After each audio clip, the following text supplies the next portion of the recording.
खाड़ी देशों में चल रहे संघर्ष के कारण भारत में तेल और एलपीजी जैसी बहुत इंपॉर्टेंट चीजों की किल्लत देखने को मिल रही है।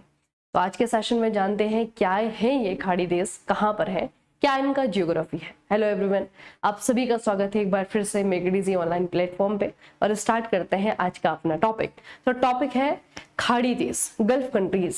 देखो बच्चे, गल्फ कंट्रीज क्या होती हैं? अगर हम इन जनरल बात करें, किसी ऑर्गेनाइजेशन की बात नहीं करें, है ना, इन जनरल अगर हम खाड़ी देश कहते हैं तो खाड़ी देश का मतलब क्या होता है? वो कंट्रीज जिनका बॉर्डर किससे शेयर होता है? पर्शियन गल्फ से, यानी कि फारस की खाड़ी से। ठीक है, तो सारे के सारे जो है आपके लगभग अरेबिक स्टेट है और इनकी जो है आपके पर्शियन गल्फ के साथ में बाउंड्री शेयर होने के कारण इनको कहा जाता है खाड़ी देश, है ना। और आप सभी को मालूम है कि गल्फ जो है आपका हिंदी में इसका अनुवाद होता है खाड़ी, तो इसीलिए जो है आपका इंग्लिश में गल्फ कंट्रीज और हिंदी में जो है आपका खाड़ी देश। ठीक है, खाड़ी देश आमतौर पर जो है वही कंट्रीज हैं, फारस की खाड़ी से इनकी सीमाएं लगती हैं। अगर हम बात करें कि एशिया में इनकी लोकेशन क्या है, तो इनकी लोकेशन आपको याद रखना है वेस्टर्न एशिया या फिर आपका मिडिल ईस्ट। ठीक है, ये क्षेत्र है जहां पर की सारी कंट्रीज लाई करती हैं। अब ये तो जो है हमने बच्चे लाइंस में पढ़ लिया, है ना, ये तो आपका बहुत बेसिक सा है। लेकिन इन कंट्रीज को समझने के लिए इनका नक्शे पे कहां पर है, कैसा इनकी लोकेशन है, वो समझना बहुत जरूरी है। ध्यान से देखिएगा, यहाँ पे मैं आपको बता रही हूँ, ये जो ब्लू कलर की वाटर बॉडी आपको दिख रही है ना, ये जो है आपका पर्शियन गल्फ है, यानी कि फारस की खाड़ी है। उसके नीचे जो है आपका गल्फ ऑफ ओमान है, ये वाला क्षेत्र जो है आपका ओमान की खाड़ी है। ठीक है, और ये बेसिकली जो पानी है पर्शियन गल्फ का या फिर गल्फ ऑफ ओमान का, ये एक्सटेंशन है हिंद महासागर का, नीचे इंडियन ओशन है। तो इंडियन ओशन का ही ऊपर का पार्ट जो है आपका ये अरेबियन सी कहलाता है और उसी का एक्सटेंशन जो है आपका पहले गल्फ ऑफ ओमान के रूप में है और उसके बाद में जो है आपका पर्शियन गल्फ के रूप में है। अब ध्यान से देखना कि पर्शियन गल्फ के जो बाउंड्री है ना, यहाँ पे आपका ओमान है, यूनाइटेड अरब एमिरेट यूएई है, यहाँ पे आपका सऊदी है, ठीक है, यहाँ पे आपका कतर है, ये आपका बहरीन है, यहाँ पे आपका कुवैत है, ये थोड़ा सा जो है बाउंड्री लगती है इराक की, और यहाँ पे बचे आपका पूरा का पूरा ईरान है ना, जो कि लगातार जो है आपका चर्चाओं में बन रहा है। तो यहाँ पे आपको याद रखना है कि सारी की सारी जो कंट्री है, Iraq, Iran, Kuwait, Bahrain, Qatar, United Arab emirate, Saudi और आपका ओमान, इन सभी को जो है आपका क्या कहा जाता है? खाड़ी देश कहा जाता है ना। इन जनरल क्या कहा जाता है? खाड़ी देश, यानी कि गल्फ कंट्रीज कहा जाता है। तो इनके बारे में जो बेसिक इंफॉर्मेशन है वो आपको होनी चाहिए। जैसे कि सबसे पहले सऊदी है, इसकी राजधानी रियाद है, इसकी करेंसी सऊदी रियाल है। इसके बारे में जो स्पेसिफिक बात है कि क्षेत्रफल के हिसाब से ये सबसे बड़ा खाड़ी देश है। इस्लाम जो है आपका, इस्लाम के सबसे पवित्र शहर, इसीलिए यहाँ पे हज की यात्रा भी होती है, ये मक्का और मदीना यहीं पर है। उसके बाद यूएई आता है, इसकी जो कैपिटल है अबू धाबी में है, इसका जो करेंसी है वो यूएई दिरहम है ना। और यहाँ पे आपका बेसिकली क्या है कि यूएई क्या है? एक संघ है और कितने अलग अलग जो है आपके प्रांतों से मिलकर के बना हुआ संघ है। तो बेसिकली हम तो अगर भारतीय भाषा में कहते हैं हम प्रांत कहते हैं, लेकिन यूएई में जो है इनको कहा जाता है अमीरात। तो 7 अलग अलग अमीरातों से मिलकर के बना हुआ आपका यूनाइटेड अरब एमिरेट है। ठीक है, तो 7 अमीरात है बच्चे। प्रमुख वैश्विक व्यापार और पर्यटन मुख्य केंद्र जो है इसका कहाँ पे है? दुबई में है। ठीक है, कैपिटल जो है आपका अबू धाबी है, लेकिन दुबई जो है सबसे विश्व का भी सबसे ज्यादा प्रसिद्ध और सबसे ज्यादा पॉपुलर शहर है। ठीक है, दुबई वो आपको यूएई में मिलेगा। उसके बाद कतर आता है, कैपिटल दोहा है। ठीक है, और कतरी रियाल है ना, जो करेंसी है कतरी रियाल है। दुनिया का एलएनजी यानी कि जो लिक्विड नेचुरल गैस है उसका सबसे बड़ा हम कह सकते हैं एक्सपोर्टर है।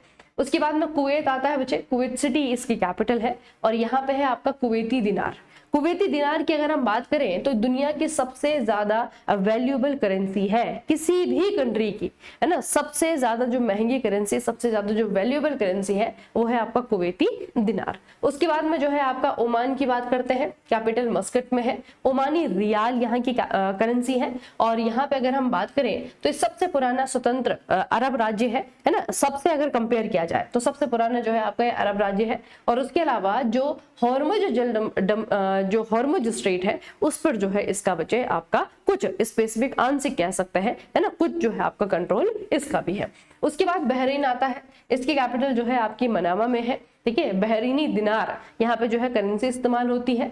खाड़ी में इकलौता द्वीपीय देश है। ऐतिहासिक मोती गोताखोरी या फिर इस्लामी वित्त के लिए जो है आपका ये प्रसिद्ध है। उसके बाद में आते हैं आपके ईरान और इराक। पहले ईरान की बात करते हैं, तेहरान इसकी जो है आपकी कैपिटल है। इराक की कैपिटल बगदाद में है ना, दोनों जो है एक जैसे लगते हैं, इसीलिए जो है आपका दोनों को कंपेयर करके आपको याद रखना है। ईरान में जो है आपका तोमान भी चलता है, रियाल भी चलती है। अगर इराक की बात करें तो यहाँ पे दिनार चलता है, इराकी दिनार चलती है, ठीक है। ईरान की बात करें तो ईरान बचे आपका खाड़ी में, तो मतलब इसकी जो बाउंड्री है वो फारस की खाड़ी से लगती है, लेकिन ये जो है आपका नॉन अरब कंट्री है, याद रखना बच्चे, नॉन अरब कंट्री है ना। इसमें जो है आपका फारसी मूल का है, यहाँ पे जो है आपके शिया लोग ज्यादा है, इसीलिए जो है आपको पता है कि ईरान और जो आपका सऊदी है ना, इनके बीच में जो है आपका तनातनी रहती है। तो यहाँ पे जो है आपका शिया ज्यादा है। विशाल जो है यहाँ पे तेल के और गैस के भंडार आपको मिलेंगे। उसके बाद इराक की अगर हम बात करें तो इसे जो है आपका सभ्यता का पालना भी कहा जाता है। क्यों? क्योंकि यहाँ पे दुनिया की सबसे पुरानी जो सभ्यता है मेसोपोटामिया, वो बच्चे आपको यहाँ पे देखने को मिलेगी, है ना। दजला और फरात दो नदियों की भूमि से कहा जाता है। बेसिकली इन्हीं नदियों के किनारे जो है आपका मेसोपोटामिया की सभ्यता पली बड़ी है। तो ये बच्चे आपको इतनी कंट्रीज के बारे में बेसिक इंफॉर्मेशन रखनी है ना। चाहे हम इंडिया में है, हम अपनी कंट्री के बारे में पढ़ रहे हैं, लेकिन एक वर्ल्ड सिनारियो जिस तरीके से चल रहा है ना, तो ये क्षेत्र जो है लगातार आपका संघर्ष में बना हुआ है, आपस में भी संघर्ष है, उसमें आपका बीच में इजराइल भी है, बीच में आपका यूएसए भी है ना। लेकिन ये क्षेत्र आपका बहुत ज्यादा चर्चाओं में है, तो इस क्षेत्र के बारे में थोड़ा सा आपको याद रखना है, कौन कौन सी कंट्रीज है और इनके बीच में क्या क्या संघर्ष है। उसके बाद में ज्योग्राफी की बात करते हैं, तो सऊदी अरब की अगर हम बात करें बच्चे, तो सऊदी अरब जो है मुख्य रूप से जो है ये पूरा का पूरा जो अरेबियन डेजर्ट है वो आपको सऊदी में देखने को मिलेगा ना। अरब का रेगिस्तान बच्चे आपको यहाँ पे देखने को मिलेगा। यहाँ पे रूब अल खली बहुत ज्यादा एग्जाम में पूछा जाता है। यहाँ बच्चे पूरा का पूरा जो है आपका रूब अल खली है ना। बेसिकली आपको डेजर्ट के नाम बता रही हूँ मैं, तो ये नाम आपको याद रखना है। यहाँ पे जो है कोई भी परमानेंट रिवर नहीं है, ठीक है, याद रखिए, कोई भी परमानेंट रिवर यहाँ पे नहीं है। बाकी जो वाटर बॉडी है जिसके साथ में इसकी बाउंड्री लगती है, आपका रेड सी है ना, पश्चिम में फारस की खाड़ी है पूरब में। उसके बाद में आपका यूएई आ जाता है, मुख्य रूप से जो है आपका तटीय मैदान है, रेत के टीले आपको यहाँ पे मिलेंगे, ठीक है। और पूर्व में जो है आपका हजर यहाँ पे माउंटेन रेंज का नाम है, वो आपको यहाँ पे मिल जाएगी, ठीक है। फारस की खाड़ी के साथ में, ओमान की खाड़ी के साथ में इसकी बाउंड्री लगती है। कतर की बात करें बच्चे, तो ये जो है आपका पूरा का पूरा फ्लैट है, ठीक है, पूरा का पूरा फ्लैट है। निचला बंजर रेगिस्तानी प्रायद्वीप है जो कि उत्तर की ओर फैला हुआ है। मतलब अगर आप देखोगे तो जो ये आपका कतर का निचला हिस्सा है ना, बहुत ज्यादा यहाँ पे जो है आपका लोग भी नहीं है ना, बहुत ज्यादा यहाँ पे आपका बंजर क्षेत्र ज्यादा है। तो इसकी जो बाउंड्री है वो फारस की खाड़ी से लगती है। उसके बाद में कुवैत आता है। कुवैत जो है बच्चे आपका रेतीला अरब रेगिस्तान का जो है एक्सटेंशन यहाँ पे भी है, ठीक है। कुछ छोटी पहाड़ियां हैं यहाँ पे, और सबसे बड़ा जो है आपका यहाँ पे सबसे बड़ा जो यहाँ पे आपको देखने को मिलेगा वो है आपका मतलब द्वीप है यहाँ पे बुबियान नाम से, बुबियान, ठीक है, नाम याद रखिएगा। फारस की खाड़ी के साथ में इसकी बाउंड्री लगती है। उसके बाद में ओमान आता है बच्चे। ओमान में जो है आपका अल हजर जो है आपकी माउंटेन रेंज है यहाँ पे जो है आपका दोफर रीजन भी है, ठीक है, याद रखना। दक्षिण में जो है आपका हरा भरा एक क्षेत्र है, इस पूरे एरिया को जो है आपका दोफर कहा जाता है ना। और यहाँ पे जो है अरब सागर और ओमान की खाड़ी के साथ में बाउंड्री बनाता है। फिर आपका बहरीन की बात करते हैं, तो यहाँ पे बेसिकली आपका बहरीन क्या है, एक आइलैंड है ना, द्वीप है। तो 33 प्राकृतिक द्वीपों का एक मिलकर के बना हुआ द्वीप समूह है, आर्किपेलागो है ना। और यहाँ पे जो है फारस की खाड़ी के साथ में बाउंड्री शेयर करता है। ईरान की बात करते हैं, ध्यान से सुन ले ईरान के बारे में। यहाँ पे बच्चे आपका क्या है, ऊंचे पहाड़ी पठार है, पठारी क्षेत्र है लेकिन हाइट ज्यादा है, ठीक है। जाग्रोस, एल्ब्रुज यहाँ पे जो है पर्वतमाला आपको देखने को मिलेगी। बड़े बड़े जो है आपके नमक के रेगिस्तान आपको देखने को मिलेंगे, जिसमें से एक है आपका दस्ते कावीर, एग्जाम में पूछा जाता है, ठीक है। कैस्पियन सागर, फारस में आपका ये फारस की खाड़ी, ओमान की खाड़ी, उनके साथ में बाउंड्री शेयर करता है। फिर इराक की बात करते हैं। इराक में बेसिकली क्या है आपका दजला और फरात, दो रिवर्स है ना, जिनके द्वारा पूरा का पूरा जो है आपका बनाया गया जलोढ़ मैदान है, ठीक है। उसके अलावा जो है पश्चिम में सीरियाई रेगिस्तान जो है उसका एक्सटेंशन भी आपको इराक में देखने को मिलता है, ठीक है। तो इन कंट्रीज के बच्चे ये ज्योग्राफी है, खास करके मतलब ये आपको प्लेटू वाले क्षेत्र ज्यादा देखने को मिलेंगे, ठीक है। प्लेटू के अलावा जो है आपको यहाँ पे रेगिस्तान ज्यादा देखने को मिलेंगे। तो पठारी रेगिस्तानी क्षेत्र है ना ज्यादातर, बहुत बड़ी बड़ी नदियां यहाँ पे नहीं है। अगर हम थोड़ा सा मैदान की बात भी कर लेते हैं, तो जैसे बच्चे अभी हमने यहाँ पे देखा, ये आपका ओमान है, ओमान का दक्षिणी हिस्सा जो है यहाँ पे थोड़ा सा हरा भरा क्षेत्र आपको देखने को मिलेगा। आपका इराक है, तो इराक में जो है आपके दो रिवर्स है, तो रिवर्स के ही रिवर बेड पे जितनी भी आपकी जो जगह होंगी जहां पर के लोग रह रहे हैं, वो जो है आपको हरा भरा देखने को मिलेगा, ठीक है। तो ये जो है आपका पूरा का पूरा खाड़ी वाला जो क्षेत्र है, इस तरीके से आपका इसका भूगोल है। उसके बाद जैसे मैंने आपको कहा कि अगर हम फारस की खाड़ी के साथ में जिनकी बाउंड्री शेयर होती है उन कंट्रीज को देखेंगे तो टोटल जो है आपके 8 देश है ना, जिनकी बाउंड्री जो है फारस की खाड़ी के साथ में लगी हुई है।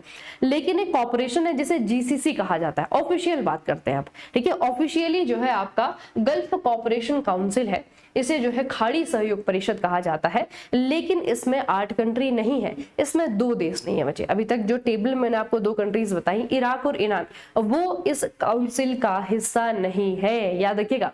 देखो 1981 में ये काउंसिल बना है, इसका हेडक्वार्टर जो है आपका सऊदी में है, रियाद में है, ठीक है। इसमें जो है टोटल 6 सदस्य हैं, तो 6 मतलब कि 8 में से जो है आप 2 हटा दो, किसको हटाओगे, इराक और ईरान को, है ना। तो इसमें सऊदी है, कतर है, कुवैत है, इसमें आपका यूएई है, ओमान है, बहरीन है ना। लेकिन इसमें इराक और ईरान नहीं है, याद रखिएगा बच्चे। इराक और ईरान जो है जीसीसी के मेंबर नहीं है, लेकिन फिर भी हम इनको खाड़ी देश कह देते हैं, है ना। उसके अलावा अगर हम बात करें भौगोलिक विशेषताओं की, तो जैसे अभी मैंने आपको दिखा दिया है कि लगभग जो है अरेबियन डेजर्ट, ये पूरा का पूरा देखोगे आप अरेबियन डेजर्ट है बच्चे, है ना। सऊदी में देखो, यूएई में देखो, ओमान में देखो, है ना, ये कतर में देखोगे, कुवैत में देखोगे, इराक में देखोगे। ईरान में इसका एक्सटेंशन बहुत ही कम है, बिल्कुल नेग्लिजिबल है, लेकिन बाकी जगह जो है आपको इसका एक्सटेंशन देखने को मिलेगा। तो ये है आपका यहाँ पे अधिकांश भाग जो है आपका शुष्क है, ड्राई है और रेतीला है, ठीक है। और क्लाइमेट की अगर हम बात करें तो गर्मियों में बहुत ज्यादा गर्मी होती है और सर्दियों में जो है आपकी ठंडी हल्की ठंड होती है। बारिश की बात करें तो बहुत ही कम बारिश होती है। अब दूसरा जो मेन यहाँ पे ज्योग्राफिकल फीचर आता है, फिजिकल फीचर आता है, वो है आपका स्ट्रेट ऑफ हॉर्मुज, है ना। हॉर्मुज जल डमरू मध्य। तो सबसे पहले तो इसका लोकेशन आपको याद रखना है। यहाँ पे आपका पर्सियन गल्फ है, फारस की खाड़ी है, और ये बचे आपका गल्फ ऑफ ओमान है ना। तो अधिकतर जो आपके तेल के रिजर्व है वो आपको गल्फ ऑफ ओमान के पश्चिम में देखने को मिलेंगे, है ना। मतलब कि ये जो आपका स्ट्रेट ऑफ हॉर्मुज है ना बच्चे, इसके जो है पश्चिम में सारे के सारे रिजर्व है।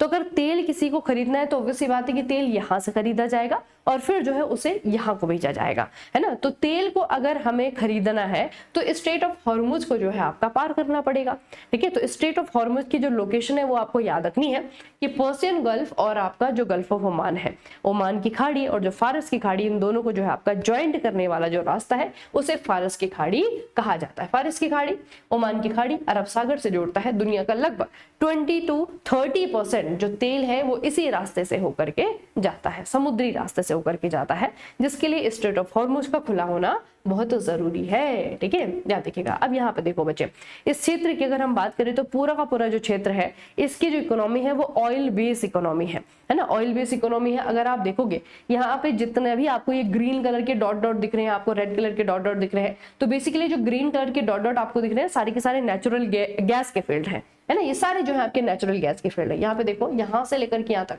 ईरान में दिखेंगे, इराक में दिखेंगे, है ना, कुवैत हो गया, आपका बहरीन हो गया, सब जगह जो है आपको ये नेचुरल गैस के फील्ड देखने को मिलेंगे। जो रेड कलर के स्पॉट्स हैं वो ऑयल फील्ड को दिखा रहे हैं, ठीक है। ऑयल फील्ड जो है आपको पूरी तरीके से यहाँ पे देखने को मिलेंगे, है ना। और ये जो आपकी बाकी है, ये जो पिंक कलर की आपकी ये पाइपलाइंस दिख रही हैं आपको, है ना। तो बेसिकली मतलब ये एक हब है पूरे तरीके से। अगर आप देखोगे ये आपका ओमान की खाड़ी है और ये आपकी फारस की खाड़ी है ना। तो फारस की खाड़ी में उसके जो है आपका पश्चिम की तरफ, है ना, ये सारा का सारा जो आपका क्षेत्र है, ये पूरा का पूरा जो क्षेत्र है ना, ये पूरी तरीके से जो है आपका कॉन्सेंट्रेटेड है ना। यहाँ पे जो है सारे के सारे रिजर्व है। तो यहाँ से अगर हमें तेल खरीदना है तो उसके लिए जो डिपेंडेंसी है वो है आपकी इस हॉर्मुज स्ट्रेट पे, ठीक है। तो तेल इकोनॉमी से कहा जा सकता है क्योंकि दुनिया के लगभग आधे भाग यहाँ पे जो है आपके जो तेल के भंडार है वो आपको यहाँ पे मिल जाएंगे। ओपेक की बात करें तो ओपेक जो है आपका एक ऐसा ग्रुप है जो कि उन कंट्रीज ने बनाया है जो कि तेल बेचते हैं, है ना। तो ऑयल एक्सपोर्ट जो कंट्रीज हैं उनके द्वारा बनाया गया ग्रुप है।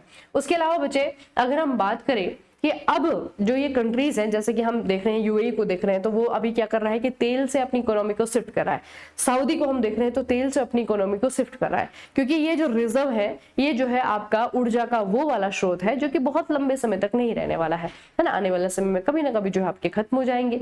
तो कब तक जो है इनका दोहन ये देश कर पाएंगे। तो इनकी जो इकोनॉमी है वो जो है अब शिफ्ट हो रही है। तो कहाँ जो है आपका शिफ्ट कर रहे हैं, जैसे कि आपका पर्यटन है, ठीक है, रियल एस्टेट में शिफ्ट कर रहे हैं, ठीक है, ये विमानन की ओर जो है आपका ये बढ़ रहे हैं, ठीक है। तो इस तरफ जो है आपकी इनकी इकोनॉमी शिफ्ट हो रही है।